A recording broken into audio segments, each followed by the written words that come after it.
Hello, welcome to Rooted in the Word. We are on week 30 of our Rooted in the Word Bible study.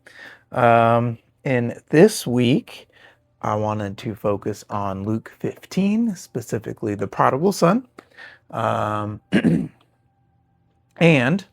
how it relates to Pinocchio. We'll get to that later. First, I'm going to assume you are following along and you just read The Prodigal Son. So I'm just going to give a brief overview. Story of the prodigal son is there's a man with two sons. The younger son says, "Father, give me my inheritance." And he takes his inheritance money, goes off, lives his life, squanders the money, spends it recklessly.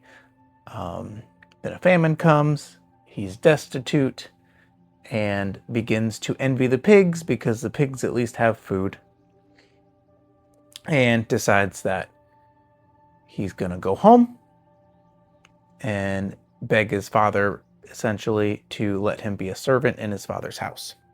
But when he gets home, his father joyfully welcomes him home and throws a big party and celebration and restores him as his son.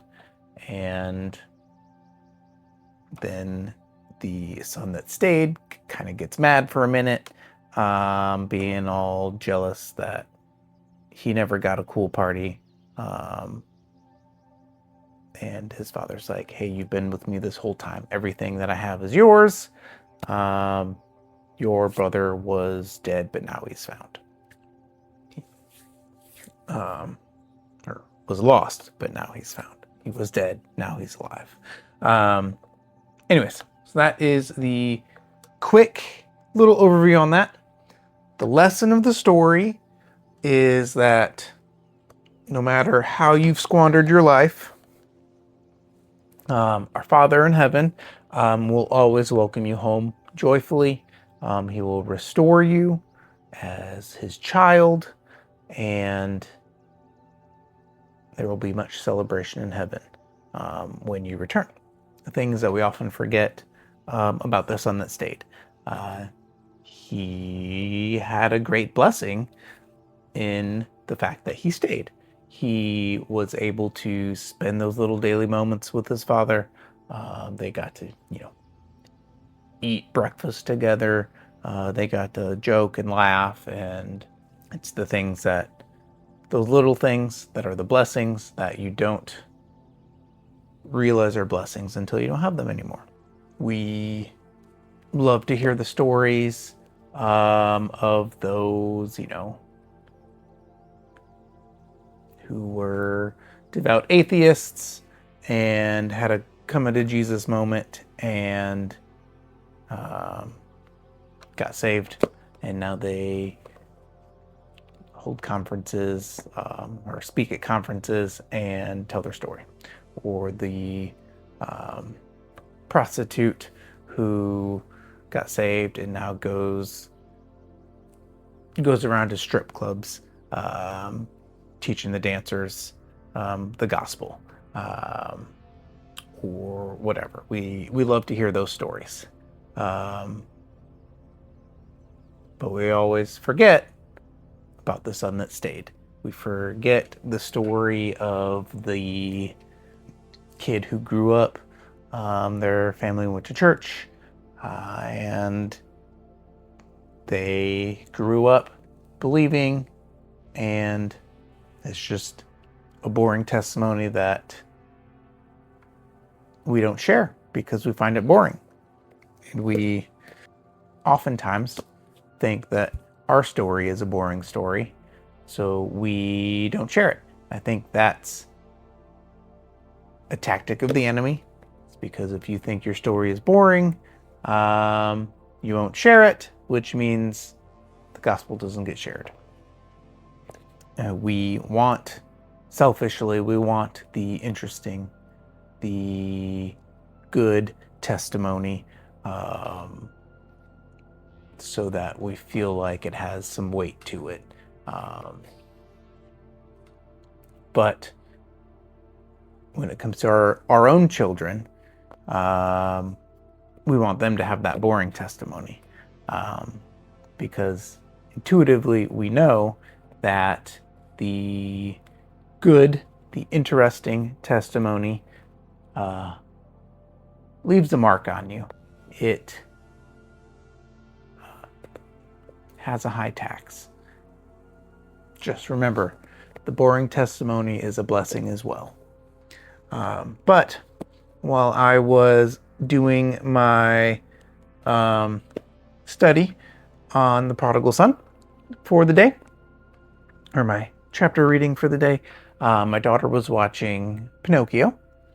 So that was on in the background, and I kept like halfway watching, and I was just like, that's just like this here. So it just kind of, it was a nice, happy coincidence, I guess, that she was watching that while I was reading this, just because I got to notice all the little parallels in the story. So unlike the story here, I'm going to assume you haven't seen Pinocchio for a while, if you've seen it at all. So the basic summary is, Geppetto is a wood carver. He makes a marionette puppet, and then he wishes upon a star that he wishes his puppet was a real boy, basically. Then fairy comes down in the middle of the night, does fairy magic, and makes Pinocchio alive. He's still a wooden boy, but he's alive, and tasks Jiminy Cricket to be Pinocchio's conscience, to guide him and help him know right from wrong. Then the morning happens.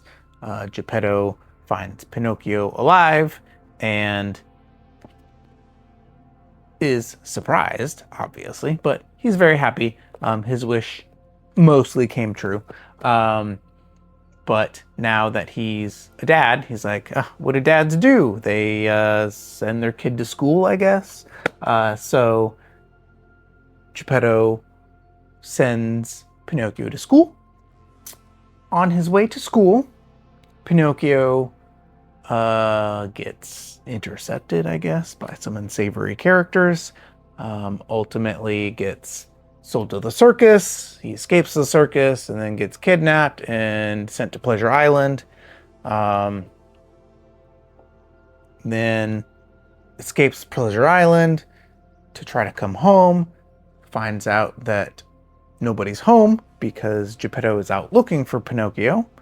And then comes to find out that Geppetto, in his search for Pinocchio, has ended up being eaten by the whale Monstro. Then Pinocchio finds Monstro, finds Monstro, and then finds Geppetto inside Monstro. Geppetto is overjoyed to see Pinocchio, but they're still stuck in a whale, so they hatch a plan to get out, and they make the whale sneeze to sneeze them out. Then Geppetto's having trouble swimming, so Pinocchio goes back to save him, get them to shore, basically, before Monstro can eat them again. In the process, Pinocchio dies. Then Geppetto is praying. Pinocchio gets revived and is turned into a real boy because of his great act of courage in saving his father. So that is a general summary of that. So there's a lot of parallels with the Prodigal Son. Some slight tweaks, though. So unlike the Prodigal Son, Pinocchio sets off in the beginning to do his father's will.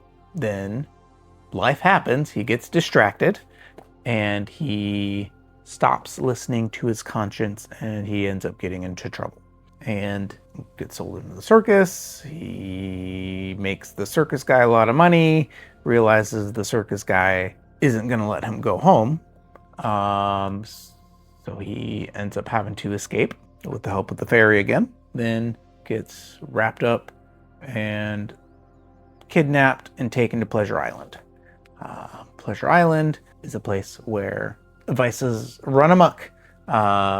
There's no adults to tell the kids what to do, and the kids are provided with pretty much any vice that they could want. And he makes a friend while he's there.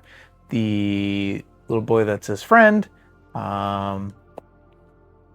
is going hard on the pleasures of Pleasure Island, and he slowly is turning into a donkey. Pinocchio sees this. At first, he doesn't believe what he's seeing. He thinks it's the cigarette that he's smoking or the alcohol that he's drinking. But then he starts to change into a donkey as well. Then he, is able to escape the island, but the change has already started. So he escapes the island, but he already has donkey ears and a donkey tail, which when he finally is reunited with his father's like, "What's this?" Just like what happened, but he's unbothered by it. He's still joyfully accepts Pinocchio back home with his changes and everything. So the lesson there is that your time on Pleasure Island changes you. It's better to not go there in the first place. Better to be the son that stayed than it is to be the prodigal who goes off and does their own thing because it leaves its mark. But regardless of that, your father will accept you home and make you whole regardless. You might still carry the scars of life, but you'll be made whole and you'll be restored as a son of God.